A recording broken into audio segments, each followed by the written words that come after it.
Well, Natalie Powell is keeping an eye on the story for us and joins me live from London. Natalie, good evening to you. Our own state security agency is closely studying the cables and they haven't released an official statement as yet. But as more explosive leaks are being made, alarmingly, we're seeing the latest now, of this assassination plot against Nkosazana Dlamini-Zuma. What more do you know? That's right. Well, we understand because of these leaks made by Al Jazeera and The Guardian in connection with each other, that it has been revealed that this assassination plot, South African intelligence agencies knew about it only when it was an imminent threat. This is back after the AU chairwoman, not long after she took up the position back in October 2012 and was due to take place in Ethiopia. It's understood that they believe, the South African intelligence agencies, that is, believe that Sudan was behind that plot. And what it does show is quite embarrassment for South African intelligence agencies, given that they were reasonably slow to get this information out. It also shows potentially concerns between Ethiopia, and it could cause a rift between Ethiopia and South Africa, as also mentioned in these documents, the fact that South Africa was concerned that Ethiopia's security wasn't enough, but was a bit concerned about perhaps saying anything about it in the first place to cause further problems.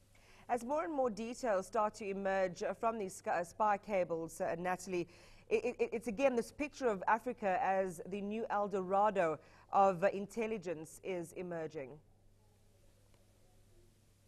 It certainly is. South Africa and Africa, we now see, are very much important areas for intelligence agencies, and we've seen that over the leaks that we've already seen, and indeed it looks like these leaks that are going to be published this evening here in the UK from The Guardian newspaper, that the importance placed on the continent as far as spy agencies are concerned, and the number of spy agencies that are in operation. And that's for two main reasons, according to The Guardian. That's because of resources, but also because of the number of military conflicts that are taking place on the continent. And that's really why many of these agencies are now focusing on the continent for that reason.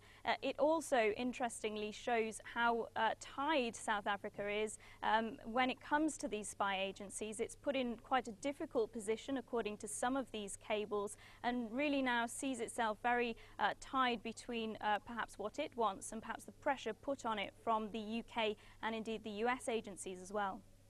Well, as I said in the beginning, Natalie, our state security agency is taking a step back as it studies the revelations in these cables. It seems a similar position is being adopted by officials in the United States and their intelligence community. What's the picture from officials in the UK this evening? Has there been any official response? It's a very similar picture. UK officials also studying these. It will have come as an embarrassment, of course, but at the moment it's not gathering a lot of speed here in the UK. Perhaps we can assume because there's been quite a few of these leaks relating more closely to home about the UK spying on its own citizens. We've seen in recent months and years the WikiLeaks cables that have come out. We've also seen Edward Snowden releasing details on US security. So this certainly comes in a long line of leaks that we've seen recently here in the UK, and it's very likely that there's going to be much more to come.